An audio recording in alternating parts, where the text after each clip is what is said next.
ഒരു പിശാചിനെ പുറത്താക്കുമ്പോൾ ആ സാത്താൻ്റെ ശക്തി ഇങ്ങനെ സംസാരിച്ചു, ഒരു വ്യക്തിയിലൂടെ എങ്ങനെ സംസാരിച്ചു?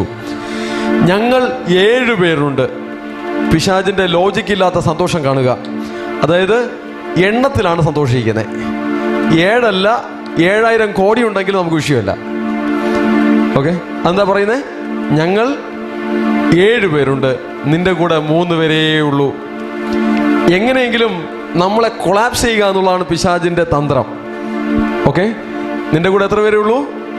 3 പേരേ ഉള്ളൂ. എണ്ണം കുറവാ. ഞങ്ങളുടെ കൂടെ എത്ര ഉണ്ട്? 7 പേരുണ്ട്. ആരാ ഈ 3 പേർ? അതാണ് ഞാൻ പറഞ്ഞത്, പിതാവ്, പുത്രൻ, പരിശുദ്ധാത്മാവ്.